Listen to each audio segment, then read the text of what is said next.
Salam Bapak Ibu, selamat pagi. Salam sejahtera, puji Tuhan. Kembali kita berjumpa. Saya senang kembali bisa berada di tengah-tengah Bapak Ibu menyampaikan firman Tuhan yang merupakan kekuatan bagi setiap kita. Bapak Ibu yang dikasih Tuhan, tema pada pagi hari ini adalah antara ada dan tiada Tuhan. Saya ulang bahwa tema pada pagi hari ini adalah antara ada dan tiada Tuhan. Saudaraku yang dikasih Tuhan, kondisi ini sebetulnya kondisi yang selalu terjadi di umat Tuhan. Antara ada dan tiadanya Tuhan. Kita bisa melihat orang-orang Kristen yang seperti bertuhan tetapi tidak bertuhan. Saya ambil dari ayat pembuka saudaraku di Kisah Rasul pasal 17. Kisah Rasul pasal 17 ayat 23. Demikian firman Tuhan. Sebab itu aku berjalan-jalan di kota. Saudara yang dikasih Tuhan di dalam Yesus Kristus, bahwa Paulus berjalan-jalan waktu itu di Athena. Dia menemukan sebuah kuil, saudaraku. Di situ dia melihat sebuah kalimat atau bacaan, menyembah Allah yang tidak dikenal. Nah, kondisi seperti inilah yang Rasul Paulus jumpai. Iya kan? Kalau bagi saya pribadi, saya juga melihat banyak orang-orang Kristen menyembah Allah yang mereka tidak kenal. Mungkin saudaraku ungkapan ini ungkapan sakarisme, ungkapan satu nilai semacam tendensius, tapi nyatanya sedemikian rupa, saudaraku. Saya banyak menyaksikan orang Kristen antara bertuhan dan tidak bertuhan. Ya kan, dengan kelakuan yang mereka lakukan yang Tuhan tidak berkenan. Jadi saya berpikir bahwa melihat ini aneh sekali, saudaraku. Dikatakan mereka bertuhan, tetapi mereka tidak bertuhan, sepertinya seperti itu. Jadi saudaraku, dalam hal ini bukan saya bermaksud menghakimi. Kita harus akui seperti ini, Bapak Ibu. Mungkin kondisi ini, saudara, belum terjamah situasi ini oleh kita. Sekarang saya untuk menyampaikan kebenaran ini. Kalau saya mengatakan bahwa banyak orang Kristen bertuhan tetapi tidak bertuhan, antara bertuhan dan tidak bertuhan itu, saudaraku, ada, saudaraku. Ya, jadi nggak boleh membenci saya. Artinya bahwa ini kebenaran, saudaraku. Nah, bagaimana benar-benar kita sebagai orang yang bertuhan? Nah, sudah barang tentu, saudaraku, ada hal-hal yang harus kita alami. Yang pertama, saudaraku, untuk supaya kita percaya bahwa Tuhan itu ada, percaya bahwa Yesus itu adalah Tuhan, ya kita harus mengalami akan Tuhan ini, saudaraku. Kita lihat, saudaraku, di dalam 2 Timotius pasal 1. 2 Timotius pasal 1, saudaraku, bagaimana kita bisa mengalami akan Tuhan, supaya kita benar-benar percaya adanya Tuhan Yesus, dan kita bertuhan Tuhan Yesus, bukan bertuhan antara ada dan tiada. 2 Timotius pasal 1, saudaraku, ayat 12 sampai 14. Saya baca. Itulah sebabnya aku menderita semuanya ini, tetapi aku tidak malu. Karena aku tahu kepada siapa aku percaya, dan aku yakin bahwa Dia berkuasa memeliharakan apa yang telah dipercayakannya kepadaku hingga pada hari Tuhan. Peganglah segala sesuatu yang telah engkau dengar daripadaku sebagai contoh ajaran yang sehat, dan lakukanlah itu dalam iman dan kasih dalam Kristus Yesus. Peliharalah harta yang indah yang telah dipercayakannya kepada kita oleh Roh Kudus yang diam di dalam kita. Mengalami akan Tuhan ini penting, saudaraku. Paulus dalam hal ini dia banyak mengalami akan nilai-nilai Tuhan di dalam hidupnya. Bahwa Tuhan ini selalu menyertai dia. Bahwa Tuhan ini selalu ada, setia kepada dia. Mengalami akan nilai Tuhan ini, saudaraku, kalau kita gegabah, kalau kita main-main, asal percaya saja, Pak. Wah, ini berbahaya, saudaraku. Sebab banyak orang Kristen, saudara, nilai-nilai pengakuan imannya hanya berdasarkan ikut-ikutan, saudaraku. Mungkin ikut papa mamanya dia Kristen, iya kan, ikut-ikutan lah pokoknya. Nggak pernah ada pribadi mengalami diri sendiri kepada Tuhan. Kalau kita nggak pernah mengalami secara pribadi sendiri kepada Tuhan, Bapak Ibu, kita berjalan antara ada dan tiada Tuhan. Kita tidak boleh seperti itu, saudaraku. Kita harus mengalami pengalaman pribadi dengan Tuhan. Soal Tuhan ini bukan apa kata orang, saudaraku. Apa kata diri kita, itu kesaksian yang kuat. Itu kesaksian yang benar-benar, saudaraku, secara pribadi kita alami dan tidak akan pernah goyah dalam menghadapi situasi apapun. Kita lihat lagi ayat dalam hal ini yang mendukung, ya saudaraku, mengalami Tuhan. Kita lihat Ayub. Saudara, kita lihat Ayub, saudara. Ayub pasal yang ke-19. Ayub pasal yang ke-19, kita lihat ayat ke-25 sampai 27. Ayub 19 ayat 25. Tetapi aku tahu penebusku hidup, dan akhirnya ia akan bangkit di atas debu. Juga sesudah kulit tubuhku sangat rusak, tanpa dagingku pun aku akan melihat Allah, yang aku sendiri akan melihat memihak kepadaku. Mataku sendiri menyaksikan dan bukan orang lain. Hati sanubariku merana karena rindu. Saudara lihat kisah Ayub. Ayub mengatakan, dahulu apa kata orang saja soal Tuhan.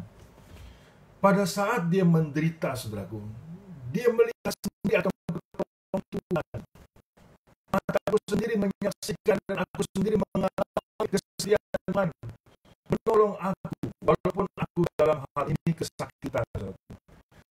Justru di dalam kondisi masalah, saudara, kita di situ diajak oleh Tuhan untuk mengalami nilai-nilai kesetiaan Tuhan, untuk mengalami nilai-nilai, saudaraku, kuasa Tuhan. Masa bodoh dengan orang lain, saudara. Justru ini, saudaraku, pada saat kita ada masalah, saya banyak menyaksikan, saudaraku, kok malah orang menjauhi Tuhan, malah mencoba mencari alternatif. Justru, saudaraku, kita benar-benar dalam kondisi ada masalah itu kesempatan yang baik untuk menyaksikan, untuk kita bersaksi bahwa Tuhan itu setia menolong kita. Itu iman, saudaraku. Jadi kita benar-benar orang yang bertuhan di dalam nama Yesus Kristus. Dulu Ayub, saudaraku, betapa solehnya dia. Dia benar-benar selalu membawa korban bakaran kepada Tuhan. Mungkin kalau kita persamakan dengan orang-orang Kristen sekarang, rajin ke gereja, rajin berdoa, saudaraku. Ternyata di sini rupanya Ayub waktu itu sebelum masalahnya datang, anaknya mati, yang hartanya habis, dirinya terluka dari ujung rambut sampai telapak kaki, ya kan? Rupanya baru kali itu dia mengalami akan Tuhan. Banyak orang Kristen seperti itu yang saya saksikan. Rajin ke gereja, rajin, saudaraku, ikuti persekutuan. Begitu jebret, ada masalah, saudaraku. Kemudian apa yang terjadi? Sungutan. Iya kan, kecewa. Dan dia bilang, percuma saya ke gereja, percuma saya berdoa. Rupa-rupanya mereka belum mengalami akan Tuhan. Mereka hanya tahu akan Tuhan, apa kata orang, ikut-ikutan. Iman yang ikut-ikutan tidak bisa, saudaraku. Tidak boleh lagi terjadi atas diri kita. Kita benar-benar harus mengalami berdasarkan kepercayaan kita alami kepada oleh Yesus Kristus, saudaraku. Iya kan? Jadi yang pertama, saudaraku, untuk kita percaya bahwa akan Yesus Tuhan, kita alami sendiri. Bapak Ibu tidak menyadari selama ini yang anggap itu ada masalah, kemudian masalah selesai. Oh, betul. Padahal itu yang Tuhan bekerja, saudaraku. Allah turut bekerja mendatangkan kebaikan bagi orang-orang yang mengasihi Dia. Jadi saudaraku, sayang sekali kalau Bapak Ibu sekian tahun katanya mengikut Yesus, sekian tahun katanya mengiring Yesus, tetapi tidak mengalami akan Yesus. Iya kan, jangan sampai terjadi atas kita seperti itu. Percaya akan Tuhan karena kita mengalami sendiri secara pribadi, supaya terkondisikan hidup kita benar-benar kuat di dalam Tuhan Yesus dan tidak ada Tuhan yang lain. Yang kedua, saudaraku, percaya akan Tuhan karena kita mengetahui. Kembali ke Kisah Rasul pasal 17. Kisah Para Rasul pasal 17, saudaraku. Karena kita mengetahui. Kisah Para Rasul pasal 17 ayat ke-24 sampai ayat yang ke-29. Demikian firman Tuhan. Kisah Rasul 17 ayat 24. Allah yang telah menjadikan bumi dan segala isinya, Ia yang adalah Tuhan atas langit dan bumi, tidak diam dalam kuil-kuil buatan tangan manusia, dan juga tidak dilayani oleh tangan manusia, seolah-olah ia kekurangan apa-apa, karena Dialah yang memberikan hidup dan nafas dan segala sesuatu kepada semua orang. Dari satu orang saja Ia telah menjadikan semua bangsa dan umat manusia untuk mendiami seluruh muka bumi, dan Ia telah menentukan musim-musim bagi mereka dan batas-batas kediaman mereka, supaya mereka mencari Dia dan mudah-mudahan menjamah dan menemukan Dia, walaupun Ia tidak jauh dari kita masing-masing, sebab di dalam Dia kita hidup, kita bergerak, kita ada, seperti yang telah juga dikatakan oleh pujangga-pujanggamu, sebab kita ini dari keturunan Allah juga. Karena itu, karena kita berasal dari keturunan Allah, kita tidak boleh berpikir bahwa keadaan ilahi sama seperti emas atau perak atau batu, ciptaan kesenian dan keahlian manusia. Percaya karena mengetahui hal-hal yang benar ini harus serius. Harus benar-benar cukup, Bapak Ibu. Masakan Allah kita adalah Allah yang tidak bisa mencukupkan dirinya. Jadi waktu itu Rasul Paulus melihat, saudaraku, banyak orang menyembah patung-patung, saudaraku. Ya kan, banyak menyembah dewa-dewa.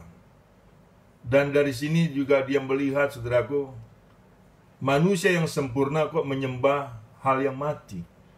Disinilah pengetahuan akan hikmat Tuhan, saudaraku, mengalir atas Rasul Paulus. Bapak Ibu, di dalam diri kita ada hikmat Tuhan. Iya kan?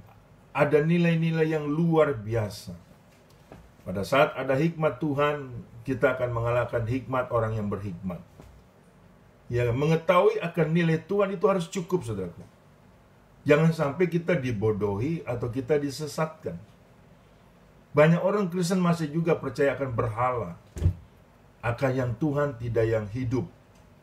Kita harus percaya kepada Tuhan yang hidup, yang berkuasa, yang memelihara kita. Dan kita tahu siapa itu namanya, yang kita kenal dalam nama Tuhan Yesus Kristus. Tapi sayang, saudara, kecukupan untuk mengetahui akan hal ini diabaikan oleh orang Kristen.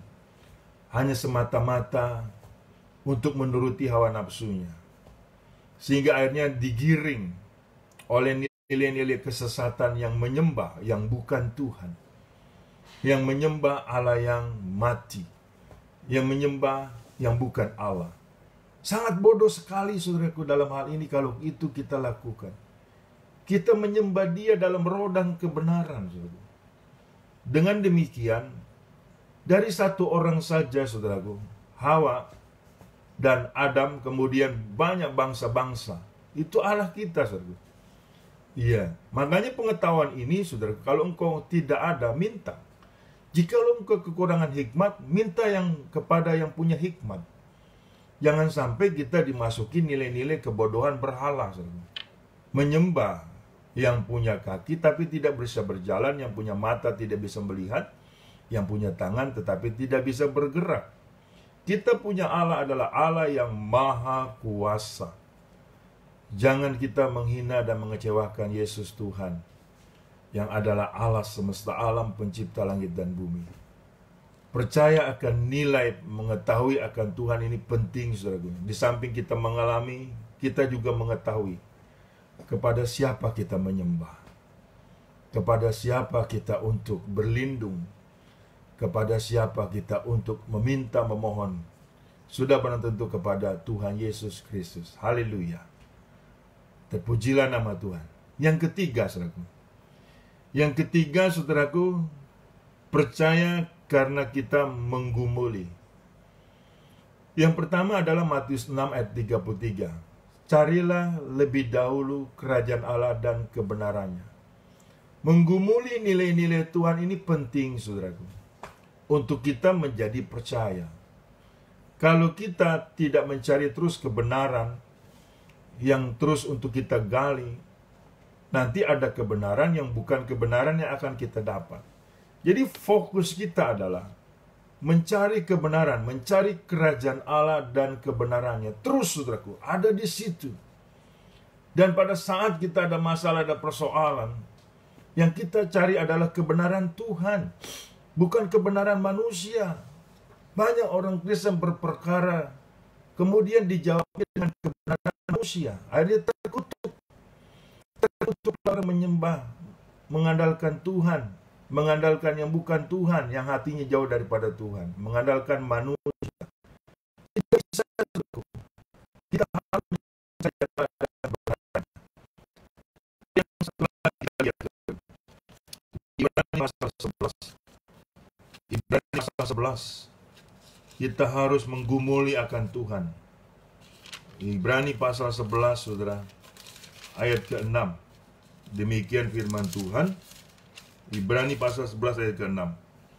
Tetapi tanpa iman tidak mungkin orang berkenan kepada Allah.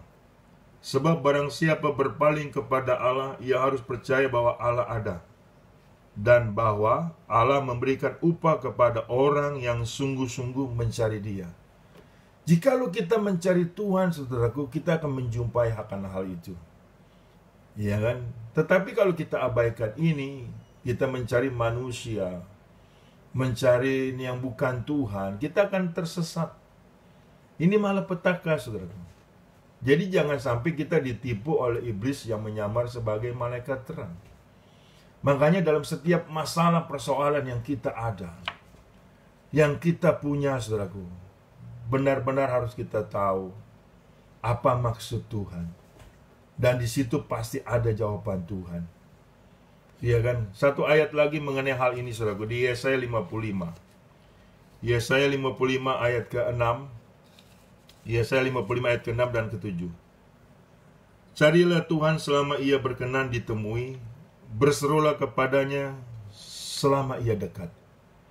Baiklah orang fasik meninggalkan jalannya, dan orang jahat meninggalkan rancangannya.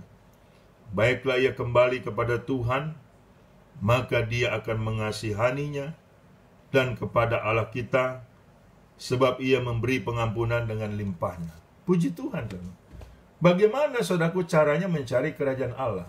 Sudah belum tentu meninggalkan kefasikan, meninggalkan kenajisan, meninggalkan kejahatan.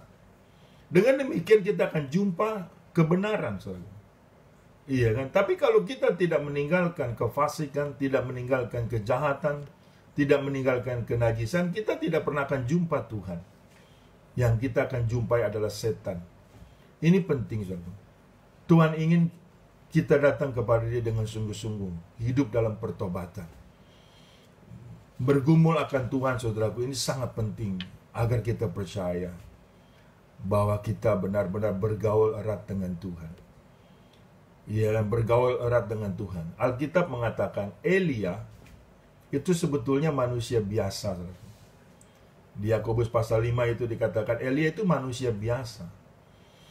Kenapa dia bisa menjadi luar biasa? Karena dia benar-benar bergaul erat dengan Tuhan. Kita sama, saudaraku, dengan Elia. Kita juga manusia biasa. Tetapi jikalau kita bergaul erat dengan Tuhan, kita akan menjadi manusia yang luar biasa. Ini penting untuk kita sadari. Seringkali saudaraku kita abaikan nilai-nilai ini. Seringkali kita lupakan nilai-nilai ini. Kita bukan bergaul erat atau mencari kehendak Allah, tapi kita mencari kehendak dunia.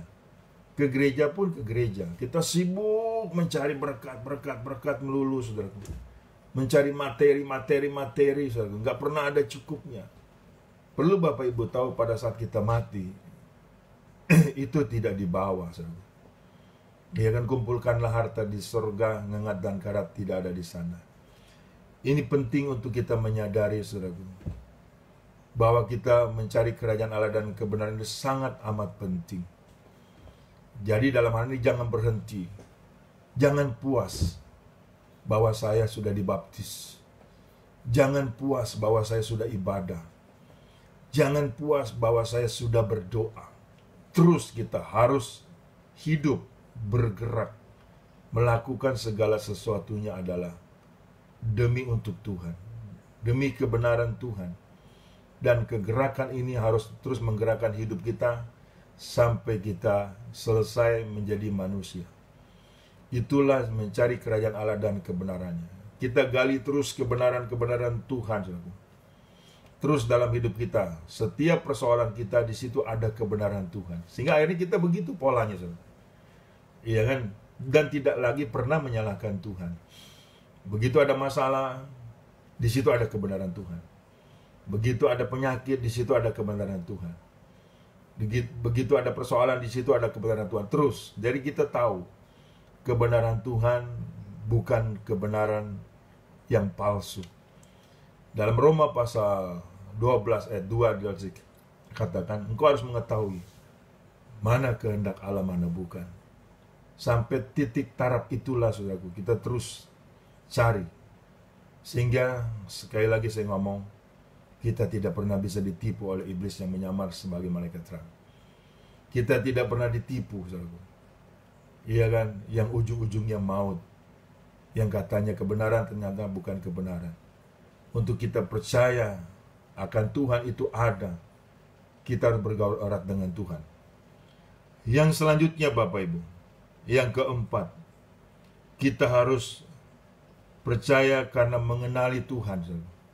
Filipi pasal 3. Kita lihat Filipi pasal 3, saudara. Karena kita mengenal akan Tuhan. Filipi pasal 3 ayat ke-7. Tetapi apa yang dahulu merupakan keuntungan bagiku, sekarang kuanggap rugi karena Kristus. Ini ungkapan Rasul Paulus, saudara. Iya kan? Kenapa dia sampai mengungkapkan yang luar biasa ini? Yang dahulu merupakan keuntungan bagiku, kuanggap rugi karena Kristus. Bahkan saudaraku dianggap sampah. Pengenalan akan Kristus kalau sudah tepat, hal-hal apapun yang menyenangkan dirinya tidak pernah membuat dia goyah. Ya kan? Walaupun dia sengsara, dia tidak takut, saudaraku. Karena dia mengenal betul karena Kristus. Satu nilai yang sangat amat berharga, yang tiada tandingannya, yang tidak bisa dibandingkan dengan siapapun dan oleh apapun sampai kapanpun. Ini perlu kita menyadari. Dulu kebanggaan Paulus sebagai ahli Taurat, disunat pada hari ke-8, suku Binyamin, bangsa Israel asli. Tapi semuanya sampah, saudara. Jadi kalau kita mengenal akan Tuhan dan kita bertemu dengan Tuhan, mengenali akan kebenaran ini, saudaraku, iya kan? Kita benar-benar harus ada satu nilai komitmen, nilai keputusan yang diambil dan sudah terambil dalam hidup kita, sehingga tidak ada lagi goyah, saudaraku. Ingat Sakeus, begitu dia mengenal siapa Yesus, berhadapan Tuhan atau guru, dia bilang apa? Separuh hartaku aku kasih orang miskin. Kalau ada yang aku peras, aku ganti 4 kali. Itu orang yang mengenal Tuhan, saudara. Ini banyak umat Tuhan berbohong. Mengenal Tuhan tetapi masih rakus. Mengenal Tuhan tetapi masih jahat. Mengenal Tuhan tetapi masih keduniawian. Kita jangan ditipu dengan orang macam begini, saudaraku. Sebab kalau ibarat nabi, ini nabi palsu, saudaraku. Ingat baik, ini nabi palsu. Kalau orang benar-benar mengenal Tuhan, saudaraku, dia tidak mungkin ragu lagi akan nilai-nilai hidupnya. Dan dia tahu dia adalah biji mata Tuhan. Dia tahu dia berharga di hadapan Tuhan. Dan dia nggak pernah mau bertukar, saudaraku, dengan apapun, dengan siapapun, sampai kapanpun. Camkan ini baik-baik, Bapak Ibu yang dikasihi Tuhan. Percaya karena mengenal akan Tuhan ini luar biasa. Mulai saat ini, saudaraku, kenali Tuhanmu. Sebab, saudaraku, saya tidak pernah menanyakan berapa lama Bapak Ibu menjadi Kristen. Sebab itu bukan ukuran yang saya dapat. Bukan satu kanon atau tongkat yang saya dapat untuk mengukur orang Kristen kenal Yesus atau tidak. Karena apa? Karena banyak bukti orang yang sudah tahunan menjadi Kristen, dia masih datang menyembah roh-roh orang yang sudah mati. Dia masih percaya dukun, masih percaya ramalan-ramalan, saudara. Makanya, saudara, nilai ini nggak bisa jadi ukuran. Ya, makanya setiap kita ini harus mempunyai satu nilai bersama Roh Kudus, mengenal siapa Yesus yang sebenarnya. Sehingga, saudaraku, apa yang dulu merupakan kebanggaan kita adalah sampah. Tidak ada lagi nilai-nilai keduniawian. Tidak lagi ada kemunafikan, saudaraku. Makanya dalam setiap hidup kita harus percaya Tuhan itu ada. Jangan sampai terjadi antara ada dan tiada Tuhan, ini bahaya, saudara. Kita hidup bukan dalam hal semoga, tapi kita hidup dalam hal pasti. Karena Yesus yang kita sembah adalah pasti dia Tuhan. Pasti dia pencipta langit dan bumi. Pasti dia Allah yang setia. Pasti Allah yang melindungi kita. Sehingga kita punya Tuhan yang sangat luar biasa. Ada amin, saudaraku. Haleluya. Saya percaya firman Tuhan ini bukan semoga memberkati Bapak Ibu, tetapi telah memberkati Bapak Ibu dan selalu memberkati Bapak Ibu sepanjang umur hidupmu. Jangan tinggalkan Yesus.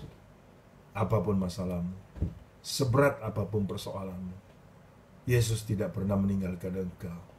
Dia adalah Tuhan kita yang kita kenal, dan bahkan sebelum kita mengenal Tuhan, dia sudah mengenal kita. Galatia 1 ayat 15.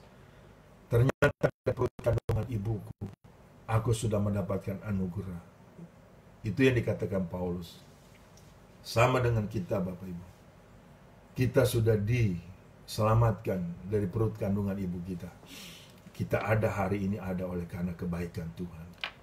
Kita ada hari ini ada karena anugerah Tuhan.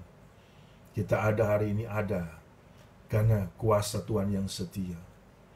Puji Tuhan, saudaraku. Yesus adalah Tuhan Allah semesta alam. Tuhan kita juga selama-lamanya. Kita berdoa. Bapa Surgawi, dalam nama Tuhan Yesus, aku sudah menyampaikan isi hatimu.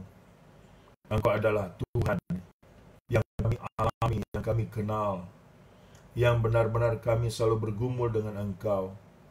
Dan kami percaya kami mempunyai Allah yang benar, satu-satunya hanya di dalam nama Yesus. Tidak ada nama lain di kolong langit ini yang di dalam nama tersebut manusia beroleh keselamatan. Hanya di dalam nama Tuhan Yesus. Tuhan berkati jemaatmu dimanapun berada, yang bisa menangkap live streaming ini, yang telah mendengar firman-Mu, dan firman-Mu tidak pernah kembali dengan sia-sia. Sembuhkan Tuhan yang sakit. Kuatkan mereka yang lemah. Pulihkan mereka yang berbeban berat. Dalam nama Tuhan Yesus, aku menyerahkan seluruh bagian kami, Tuhan. Jemaat-Mu untuk berkemenangan.